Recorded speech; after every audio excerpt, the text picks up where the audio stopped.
What's going on, Mr. Rap Nerd? And if you are a fan of comic books, specifically DC, you would know James Gunn did his announcement for the first slate, or what he calls Chapter 1, which I like, I'll get into that, of the DCU. This is the rebooted slash not rebooted, I don't know, but we'll get to that. And I just wanted to go through all of the films and just give my take on it, and where I stand with it. I do like what he's doing overall. I think it's pretty cool, but I'm not as hyped as I've seen some people be, because it's more of those things that like I have to see it to really grasp it fully. But I see where he's going, and I just want to go over his comments and all that. I'm not going to do a lot of editing, because I'm just going to let my thoughts flow and give my reaction to it. So I'm going to go through this Variety article where it kind of details a lot of things. So first movie is Creature Commandos. I don't really know what this is. I've never heard of it. It's going to be an animated show. And, I don't really have much thoughts on that. It could be interesting. It could not be. I'm kind of just here with it, but looks like it could be interesting. We're getting a spin-off from Amanda Waller. Going to be on HBO Max. I'm guessing it's going to tie directly into Peacemaker. And it's cool. I think she kills the role. I think David Ayer casting her best possible way you could go with Amanda Waller, but it does leave me wondering, and I'll get to some more of what I'm feeling about this as we go on, but I'm still trying to figure out if this is like a reboot or a reset. I don't know, because they're keeping certain people, but they're completely removing others. Like, well, pretty much, let's get into it. The next movie he announced was Superman Legacy. Clearly, he got rid of Henry Cavill. He even said it on his Twitter. In this article, he was like, he didn't fire him. He never was cast, and his past role was just a cameo in a movie, and that's where story ends. So I'm just like, man, Henry got the short end of the stick on that one. But clearly, we're moving on from the older Superman, and he said it's going to be a younger Superman. And from what it looks like, it's going to be a more classic Superman, and that's what makes me interested for this film. I've always said that they have to nail this Superman film to really get people excited, and that's kind of what I'm waiting for. And for it to be the first movie in this new slate, I am pretty intrigued and interested in what that's going to be, because that's going to set the tone for real. But Saffron, he describes it as a focus on Superman balancing his Kryptonian heritage with his human upbringing. He is the embodiment of truth and justice in the American way. He is kindness in a world that thinks that kindness is old-fashioned. So it sounds like it's gonna be him still trying to keep, like I said, kindness in such a shit pull of a world we live in. So it almost sounds like it's a mix between Superman Returns and Man of Steel. I think it has to be at this point, because we got both sides of that coin. Superman Returns being more classic, actually being a branch off of Christopher Reeves, and Man of Steel being a modern day take on Superman if he existed in the real world. So I think this is going to bridge the gap between those two, and I honestly hope it combines elements of those. I think after seeing Man of Steel and what Henry Superman does, we got to have action on that level. We ain't accepting nothing else, bro. We just not. And I guess if you want to call it the wholesome nature of Christopher Reeves and Superman Returns, but not as light and soft as that one. So we'll see. I'm interested to see what he's gonna do, and I think Gunn is aware that he has to switch his style for this one. They don't have a director or an actor, but he said he's halfway through it. So we will see. July 2025. I'm interested. So the next thing he's announced is a Lantern show. Now, I'm glad that they are finally bringing Green Lantern into live action. I wish it would have started out with a movie, because I just want a Green Lantern movie so bad, but I understand why they're doing this, because there's so much lore when it comes to the Lanterns. So many different ones. It's just going to be kind of like a buddy detective show starring, Hal Jordan and Jon Stewart. So that makes me excited to see Jon Stewart in here. And of course, it's going to lead to bigger things as he's described. But I'm going to watch it for sure, because we've been missing Lanterns for so long. We've only got the snippet from Zack's cut of Justice League. So let's bring him in and let's open up the world of the Lanterns. And I think that's what he's going to do. Now, The next movie he said is called The Authority, and I have no idea, about these characters. He says extreme methods protecting movies based on a team of superheroes with rather extreme methods of protecting the planet that first originated in the late 90s under an influential imprint known as Wildstorm, run by the artists and now head of DC Publishing, Jim Lee. So Gunn describes it as they're kind of like Jack Nicholson, A Few Good Men. They know that you want them on the wall, or at least they believe that. So, this is a toss-up. I don't really know what this is going to be, but if it's going to be in theaters, I will watch it. I'm always going to give anything a chance if it's there to do. Next thing he announces Paradise Lost. He says it's kind of like a Game of Thrones style drama set on the Mascara before Wonder Woman was born. And it says it even takes place before the events of the Wonder Woman film. So that's what I'm like, what is this universe doing? Are we just, is it a continuation of what was already built? And we're just getting rid of Superman and Batman for obvious reasons? Because if that's the case, everything is a DCU. From start to finish is all DCEU. So we just got to see how this plays out. I'm confused, but that does sound pretty cool. It's an HBO Max show, and it sounds pretty cool. Next, the big banger, The Brave and the Bold Batman. This is an introduction to the DCU Batman, and it's more of a Batman and Robin movie than it is strictly a Batman, which I think is smart to do that. I think having a Batman in a connected world, there's no need to really do like a solo film. Start out with the Bat family. He's already been around doing all this other shit, so just do that. And he says Bruce and Wayne are also introduced as their favorite Robin, Damian Wayne, who's a little son of a bitch, they say. And if you know the story about the origin and how that happens, Damian is an assassin who's killing and murdering the shit out of people, and Batman finds out that that's his son, and he tries to take him under his wing, but it's not as easy as the rest of the Robins he's had. So I do like that idea. I think that they should go on full martial arts. One of my mutuals, what's his name? Kix Vargas, I believe is his name.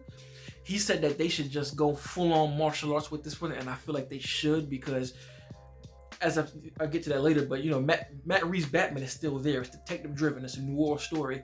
So one great way to separate that is just make this Batman action packed, Make it full on, like I said, martial arts, especially dealing with Damian, who is a ninja, raised by ninjas specifically. Let's just go that route, man. So I'm interested to see what they do with that. I wonder who they're gonna cast. That's gonna be a meltdown online once they do that, but I'm looking forward to it. And of course, next, the Batman sequel with Pattinson. Obviously, I'm super hype about that, very hype about that, honestly. Then they announced the Booster Gold series on HBO Max, which I feel like is pretty okay for that character. I think that's one that you need to reintroduce. Now, this one, of all the things he talked about, is what got me hype. I actually can say I'm excited for this one. Supergirl, Woman of Tomorrow. And it's classified as this. We will see the difference between we will see the difference between her and Superman.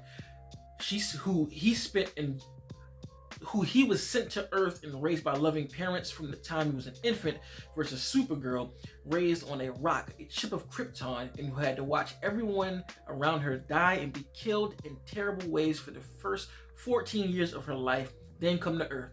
She is much more hardcore and not the Supergirl we're used to. So that to me sounds like this could be a rated R. This could have notes of like Man of Steel, of like that hardcore action, serious tone type thing. And I'm not huge on Supergirl, but I saw some people sharing pictures, and hell, even in the presentation, he had a picture from a Supergirl comic that was drawn from, and she's holding a sword. And I'm like, that's fucking cool, man. So I'm excited about that one. That sounds like it's going to be really, really dope. What else is he going to say? Oh, Swamp Thing, which I think could be super duper cool. I never watched the series, but it looked really cool. By the time they ended it, they canceled the series, so I just never watched it. And I'm just like, I don't want to get my hopes up watching this, and I know it's canceled. They pulled the Netflix, and I'm just, But Swamp Thing could definitely be dope. I remember watching it back in the 90s, and it scared the shit out of me as a kid. So no telling what they could do now. From what I heard with the series, it's gonna be dope. Like, I wonder, are they gonna pick up there, or is it gonna be a complete reboot? I don't know. But those are the movies he announced. I believe I didn't miss anything. So now, again, all of those sound really, really cool. They sound cool, man. I have to see him to know what we're getting, and I'm just gonna go on a little bit about what Gunn was talking about in the article, him and Saffron. He said, and I like that he really said this. This is not the Gunverse. Everything is not going to be just tailored to my taste. This is going to all be its own thing. Each film is going to be individual in the way it tells a story, and I really like that and hope that they stick to that, because that's what makes DC different than Marvel, I feel like. Especially now, not always, but the way the MCU does, they churn out the same things over and over. I think DC flourishes because they can switch it up. You could do a Batman New War. You could turn around and do a Shazam. And then you could do an Aquaman that's just this fantasy fun film. Flip around, do Batman versus Superman, that's a political thriller. I think DC just strives really, really well in that. And they need to hone in on that as they have. But different story for a different day. So I like that. Again, like I said at the beginning, I like the chapter 1 thing. I think it makes it feel bigger. Even the title, Gods and Monsters, that sounds really, really dope. I like that. What else can I say? I'm trying to think. Now, the reason why I just say it's cool that I'm not over the moon about it is because I'm still trying to figure out what they're doing with this quote-unquote reset and how it's going to work. Because if we're going into a different tier of DC, how are we keeping the old characters? Because in an article, Variety, Saffron says Jason will be doing Aquaman 3. So I'm like, so what do we... They said Shazam could come back. The door's open for Shazam. The door's open for Wonder Woman. The door's open for Zachary Levi as Shazam. The door's open for Gal Gadot as Wonder Woman. And the door's open for Ezra Miller as Flash. And then we have Waller coming back, and I'm pretty sure the Suicide Squad is still going to be a thing. And all of those characters, the door's open. So I'm just confused about how this is going to work. Like, maybe the Flash movie will be what gives us that continuity clarification, because Gunn did say that the Flash is gonna reset the universe.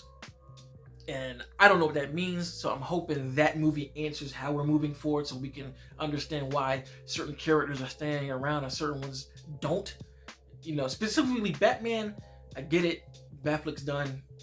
It is what it is. Cavill, that's another reason why I say the Superman movie has to be banging, because Cavill's still the perfect perfect Superman. And I get Gunn saying that he's not right for this story, and that's just why he's not Superman. As a matter of fact, he said there's a number of reasons why he's not the Superman. So I want to see that. Why are we pivoting from Henry Cavill to whatever this new story is? And I'm not hating at all. If it's dope, it's dope. I want it to be dope, but I just gotta see it. And that's my whole thing with this slate. It's a cool slate. It sounds very interesting. It's a mixed bag of these unknown characters, and it's still the ones that we know and love, which I think is a great way to levy that. And he said in an article, use the bigger characters to make the ones we don't know more prominent. But again, I just want to see it, So I think it does look cool. I'm looking forward to it, and that's pretty much all I got right now. I can't think of anything else. I'm going in with an open mind. Love what Zack Snyder did. His era been over, as a matter of fact. His era stopped with Justice League, so none of that shit after was his movies, what he wanted to do anyway. And even when they tried to retool, I like that too. I like Birds of Prey. I like Shazam 1. I like the Elseworld stuff with Joker. I said Birds of Prey already, right? Yeah, I said Birds of Prey. I like the Suicide Squad. I like it all. So I'm just really anxious to see what they do. I like that he said that they're going to tie everything in. So they're going to have live action go to animation sometimes, and the animate stuff that started as the animation go into live action. I think that's pretty interesting. And it's kind of a book out of Marvel's, big ass novel or whatever the hell they're doing over there. But at the end of the day, I just want DC to flourish and be a powerhouse, just like Marvel has been, and we can get some respective